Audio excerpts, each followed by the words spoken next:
volta com Freud Explica. Pessoal, continuem mandando aqui suas questões. A gente está falando sobre mindfulness para programa freudexplica@gmail.com. Vamos ver uma pergunta aqui, Marcelo. Olá, bom dia. Sempre bom estar conectado nesse programa. Cada vez um universo maior de técnicas e assuntos do meu interesse. Sou psicólogo há 15 anos e tenho aprendido muito com Freud Explica, que sempre nos obriga a nos superar e repensar a nossa área de interesse. Que bacana! Bom, a minha pergunta hoje é por não conseguir entender direito como funciona o mente aberta. Seria uma técnica no sentido de metaforicamente limpar a mente para deixá-la apta a captar outras informações? Tipo, despoluir a mente, limpar a área, entre aspas, ele coloca Renato. E aí, Marcelo? Pode ser dessa maneira, posso pensar dessa maneira como limpar a mente, né? Primeiro, Mente Aberta é o nosso programa da Unifesp, é o nome do programa da Unifesp. Os programas em geral se chamam programas de redução de estresse baseados em mindfulness, né? A gente chamou de Mente Aberta porque tem a ver com mindfulness, né? Pode ser mente plena ou mente aberta. Então a gente achou legal esse nome para poder ficar até mais compreensível no Brasil, porque a gente ainda não tem uma boa tradução para mindfulness, né? Seria mente plena, mente totalmente presente, né? E as técnicas, na verdade, elas trabalham com a experiência do momento presente, um pouco para sair daquele túnel de piloto automático, passado ou futuro. Então as técnicas treinam a mente num outro modo de estar, né? Então esse modo de ficar pensando, ou ficar remoendo, ou ficar planejando, a gente chama de doing, ou ficar resolvendo problemas mentalmente, né? O treino de mindfulness trabalha com o being, ou seja, estar ou ser. Como que a gente faz isso? Então, voltando, a gente usa, a base são técnicas meditativas. O que acontece nessas técnicas? A gente usa uma âncora para poder trazer a atenção para o momento presente. Então, a principal âncora que a gente usa é a respiração. Então, eu uso a respiração... essa respiração do yoga? A minha própria respiração normal. A gente não trabalha com modificar a respiração. A gente usa a respiração como um portal para acessar o momento presente. Né? Então, depois eu posso disponibilizar... Não trabalho com alteração. Então, a âncora pode ser a respiração. Então, eu centro a minha atenção, eu trago a minha atenção para a minha respiração. E tento permanecer ali. O que vai acontecer? A nossa mente ela vai voltar, ela está habituada a voltar a pensar. Então faz parte da técnica eu perceber que eu divaguei, ou que eu me distraí. Aí eu percebo e volto. Então esse é o movimento das técnicas. Eu trago a minha atenção para a minha respiração, eu vou ter pensamentos, vou planejar, vou voltar naquele modo doing, eu percebo e volto. E é engraçado, a gente realmente não para pensar na respiração, o automático, né? Então a gente tem um poder muito grande em nossas mãos, que é o nosso próprio corpo. Então as âncoras de mindfulness são coisas do nosso próprio corpo. Então a respiração, que é o mais utilizado, que a gente, enquanto está vivo, respira. Então a qualquer momento eu posso acessar a minha respiração para trazer a minha mente para o momento presente. As sensações corporais, então tem técnicas que usam sensações corporais, e outro tipo de âncora são os movimentos. Então aí tem muita similaridade com o yoga. Então alguns movimentos do yoga a gente usa nos programas de mindfulness com esse propósito, de treinar a mente, de treinar a atenção no momento presente por meio do meu corpo. Então eu presto atenção nos movimentos, trago a minha atenção nos movimentos para sair um pouco desse túnel do doing, de resolver problemas mentalmente. Na verdade a gente não resolve quando vem esse bombardeio de questionamentos e problemas, né? Então aqui, quer dizer, a questão do Renato realmente tem a ver, né? Uma questão muito interessante, obrigado, Renato. Limpar a mente, né? Quer dizer, limpar esses pensamentos. Na verdade é limpar, aí pode ter alguma confusão, né? Existe um certo... Algumas pessoas, como a gente fala, como mindfulness tem a ver com meditação, existe alguns preconceitos de que meditação é limpar a mente. Ou seja, traduzindo, é não ter pensamentos. Não ter pensamentos. Quando eles veem, você... Isso é impossível praticamente. Não tem como. Né? Quando você fala para alguém não pensar, ela começa a pensar. Né? Então, na verdade, não é não ter mais pensamentos, é você lidar melhor com seus pensamentos. Okay. É você não se identificar tanto com seus pensamentos. Ou é você perceber melhor o seu padrão de funcionamento mental. Né? Mas não quer dizer que numa técnica dessa você vai ter uma mente limpa, no sentido de não estar mais nada acontecendo. Não tem como, né, Marcelo? Eu, quer dizer, mesmo acho que os monges budistas, quer dizer, mesmo todos naquele... os seres humanos faz parte, né? Aliás, faz parte. A gente pode se culpar pela nossa carga genética e emocional. A gente faz parte do funcionamento do ser humano pensar, planejar, né? Pensar o passado. Quer dizer, veio um pensamento, mas eu não estou me... A questão é manejá-lo melhor, exatamente. Ou sabendo que ele é disfuncional, né? Eu estou preso no passado, não estou conseguindo viver a minha situação presente, né? Então, se eu perceber, eu posso ter uma melhor resposta. Então, as técnicas treinam a mente nesse novo estado de consciência, na verdade. Me fala uma coisa, eu vou fazer mais uma pergunta, que é da Alice, mas antes, por que no Brasil o mindfulness não está difundido? Quer dizer, por que você acha que Bom, primeiro a gente tem que fazer tem que ficar mais clara a diferença de meditação para mindfulness. Então, meditação no Brasil já existe. Sim. Né? Já tem muitas pessoas trabalhando com meditação, ou em centros budistas, ou até na área da saúde. Né? O que é diferente no mindfulness é que ele transforma as técnicas num programa estruturado. Né? Okay. Então, eu consigo replicar isso até cientificamente. Tá. Então tem um começo, um meio, um fim, um objetivo, eu consigo replicar, consigo estudar e consigo treinar profissionais para que eles repliquem isso. Então ele é um modelo manualizável que a gente fala. Okay. Né? Ele é um programa estruturado. Esse programa estruturado que ainda não tem muito no Brasil. Né? Já existe, já tem profissionais trabalhando com isso no São Paulo. Você é meio que pioneiro Não sou pioneiro. Acho que o pioneiro é o que eu conheço, é o Stephen Little, que é um irlandês que está naturalizado brasileiro, que já trabalha com isso há mais de 15 anos em São Paulo. Mas eu faço parte de um grupo de pessoas que está começando a introduzir isso no Brasil. E o Mente Aberta, né, ele faz isso também no ponto de vista da pesquisa. Então a gente tem mestrados, doutorados, pesquisas, fazemos projetos para a comunidade. Então a gente tem focado a nossa atenção nisso, né? Mesmo, né? Exatamente. Eu ia te falar essa questão do foco, como é importante, né? Realmente, pessoas que têm problema com foco, né? E a questão da fobia, quer dizer, também, eu acho que de certa forma, né? No momento em que o seu estresse abaixa e você está mais, né? Todos os quadros mentais, né? A fobia faz parte, né, dos quadros ansiosos. Uma neurose... Eles têm sintomas de ansiedade, então o transtorno obsessivo compulsivo, né, crise de pânico, elas têm uma base de ansiedade. Né? Todas essas doenças mentais que têm uma base de sintomas de ansiedade e sintomas de depressão, se eu consigo melhorar isso, eu consigo melhorar a doença. Que bacana. Então essa que é o poder de mindfulness nessas situações. Vamos ver aqui, Alice, né? Primeira vez que assisto o programa. Como estudante de psicanálise, estou um pouco confusa. Meu foco é sempre o inconsciente. No caso da aplicação dessa técnica, estaríamos justamente fazendo o contrário, inibindo o inconsciente, evitando interferências dos nossos atos ou decisões, ou até mesmo dos nossos sentimentos. Como lidar com as informações que guardamos no fundo do baú? Elas não irão voltar mais rebeldes em algum momento de nossa vida?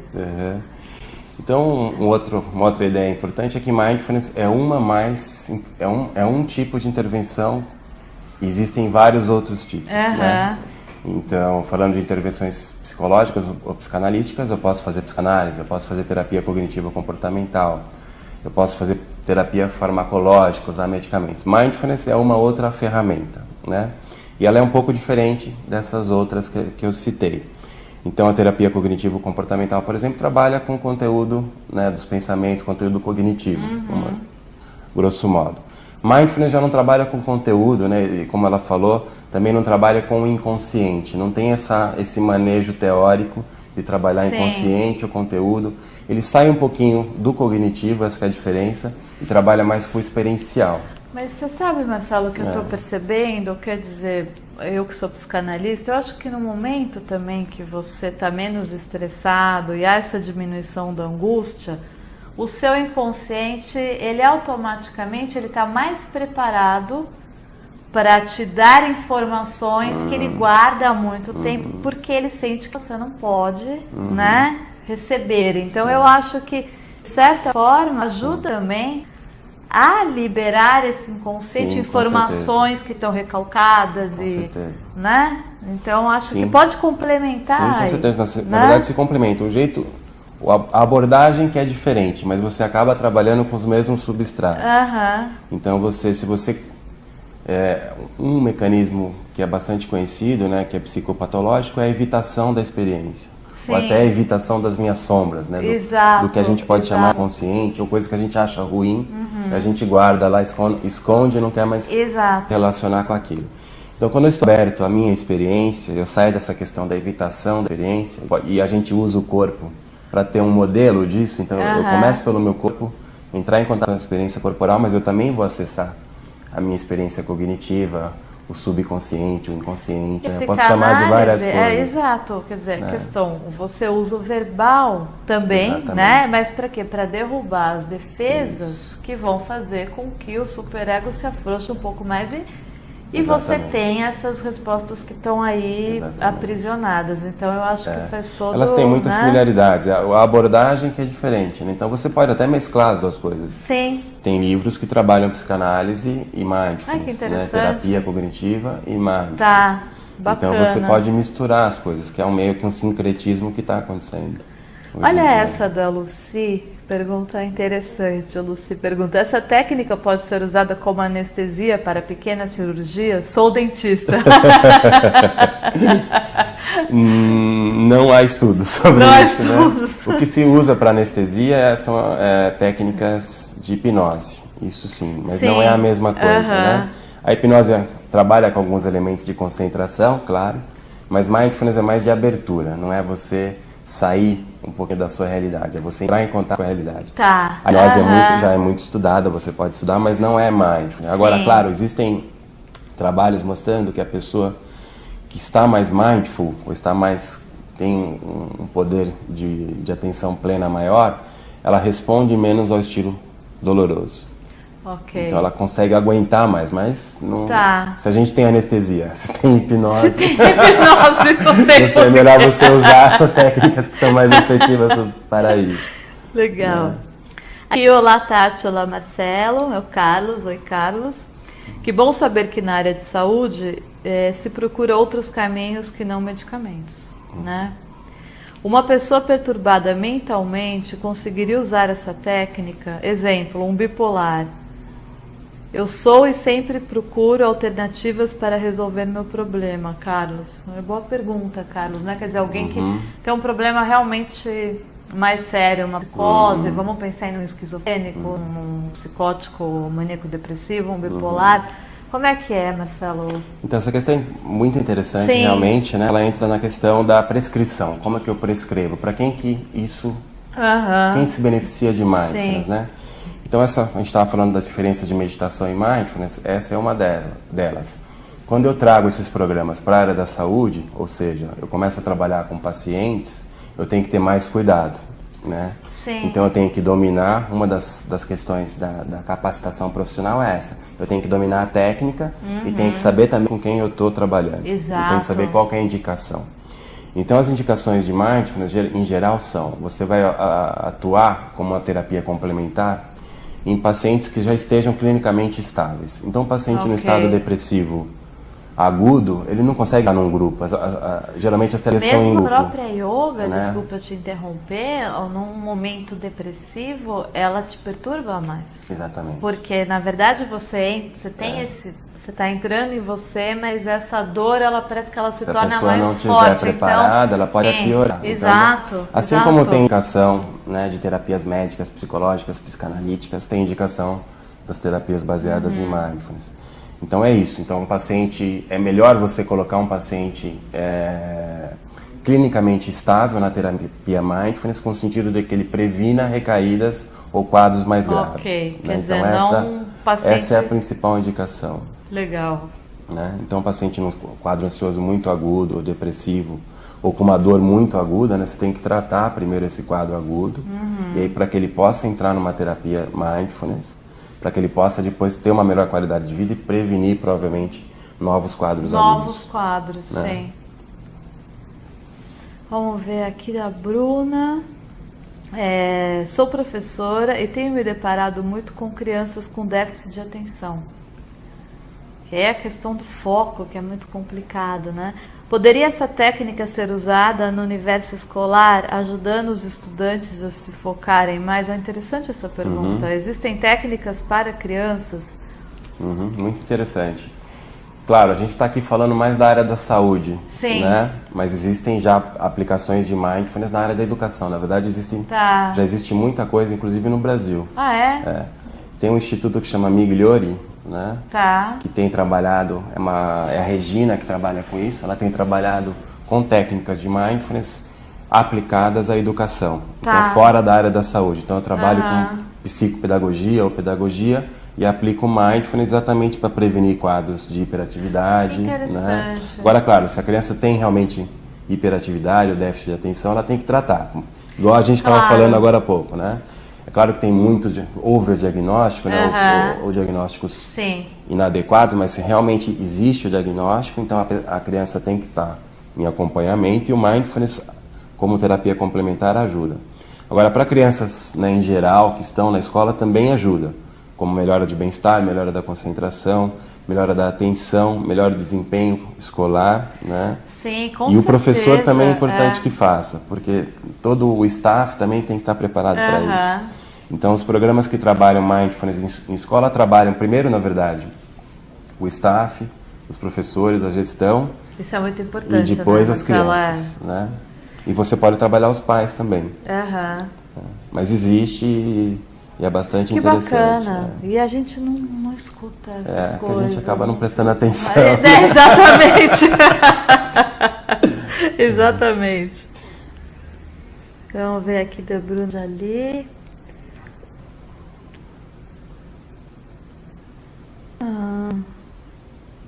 Não, já li também da Lucy, da dentista. Ok. Então, Marcelo, onde mais se usa que a gente não tenha conhecimento, né? Então, os três principais contextos onde se tem utilizado Mindfulness é na saúde, né, medicina, psicologia, mas em qualquer profissão da área da saúde, no entorno da educacional, né, na educação, como a gente estava comentando. E outro contexto que está sendo bastante utilizado é no contexto empresarial, ou no mundo corporativo, né? Então, empresários têm usado Mindfulness para melhorar a produtividade, por exemplo, de empresas. Mas a produtividade, na verdade, é um ganho secundário, que a gente fala, né? Um efeito colateral. O que se busca é uma melhor qualidade de vida dos funcionários, né? Num aspecto.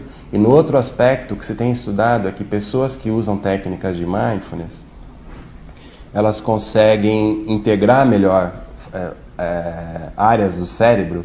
Isso ajuda as pessoas a melhorarem a tomada de decisão. Então, no mundo empresarial, isso é interessante. Então, ter funcionários mais felizes, né? Já tem a demanda? Com qualidade de vida. Existe essa... Já tem empresas trabalhando... A Google, por exemplo, trabalha com Mindfulness. Olha né? Só. Vai ter agora no Brasil a Harvard Business Review, a gente estava comentando, vai fazer um evento para trás de Mindfulness, ela vai trazer... Eles vão trazer uma pesquisadora de Harvard também, a Ellen Langer, para falar de Mindfulness, vão trazer alguns pesquisadores brasileiros.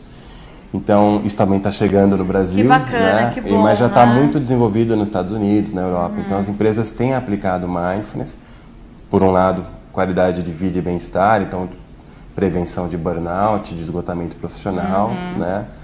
O burnout é uma coisa que está bem complicada mesmo, né? O nível de estresse... Exatamente. E aí, o outro aspecto é esse. Existem pesquisas mostrando que empregados que praticam Mindfulness conseguem tomar decisão de maneira mais funcional, né, mais efetiva. que interessante. Para a gente terminar, Marcelo, as pessoas que quiserem entrar em contato, está passando o site, mas quais possibilidades? Quer dizer, fazer o curso, então, os profissionais de saúde, né? A própria pessoa que queira um benefício de diminuição de estresse, de aprender as técnicas, que mais que... Então, aí os grupos, né, de Mindfulness podem ser para pessoas que não tenham doenças, mas queiram melhorar a qualidade de vida, né, manejar melhor o estresse do dia a dia. Até já perguntei para ele, gente, para parar de fumar, se... Também ajuda, na verdade. Então eu não tenho nenhuma doença, mas eu quero melhorar a minha qualidade de vida, eu quero prevenir doenças no futuro. Eu posso ir para um grupo de Mindfulness. Esses grupos geralmente duram 8 semanas, são encontros semanais, uma vez por semana, de mais ou menos 2 horas. Então ao longo de 8 semanas você aprende as técnicas e depois ao final você já incorporou isso no seu dia a dia e consegue usar. Eu estou achando muito interessante, vocês trabalham muito a prevenção, que é uma coisa que no Brasil a gente não fala muito, nos Estados Unidos se trabalha muito a prevenção, né? Então isso é muito legal. Né? Esse programa é interessante isso, que ele tem um aspecto da prevenção. Da prevenção, e acho também ótimo da isso. doença. Então você consegue mesclar as duas coisas. Então, bem legal, gente. Então, entrem na página dele e busquem aí as informações. Tem alguns vídeos também, Tem vídeos, tem entrevistas, né? Tem artigos e também tem o contato para quem tiver alguma dúvida ou quiser algum material. A gente envia material ou indica também grupos em São Paulo, grupos em outros estados do Brasil que nós temos contato também. Então, bacana. O Mente Aberta serve para isso. Para divulgar a Mindfulness aqui no Brasil. Legal, deixa eu ver se a gente tem aqui, acho que dá tempo, vamos lá. Roberto, posso beneficiar meus funcionários em estudo, em grupo, ou tem que ser aprendizado pessoal? Sou pequeno empresário e acho importante investir nos funcionários, Roberto. Mindfulness em geral se trabalha em grupo. Isso é uma outra coisa interessante, né? Que você consegue abordar mais pessoas ao mesmo tempo. E a outra coisa é que o próprio efeito de grupo, a troca de experiência no grupo é interessante, né? Mas você pode também trabalhar individualmente. Pode. Então no consultório você pode. Mas para empresas, por exemplo, a melhor estratégia seria grupos. Ok, legal. Então ele pode, quer dizer, uma pequena empresa pode se beneficiar. Marcelo, você quer falar mais alguma coisa? Considerações finais? Eu agradeço a oportunidade, né? Como nós estávamos falando, ainda é pouco conhecido, né? Esse tipo de estratégia ou de programa. E me coloco à disposição e coloco o Mente Aberta também à disposição para quem tiver interesse em conhecer um pouco mais. Bacana, muito obrigada, Obrigado. Viu? Gente, eu vejo vocês na sexta-feira. Até lá.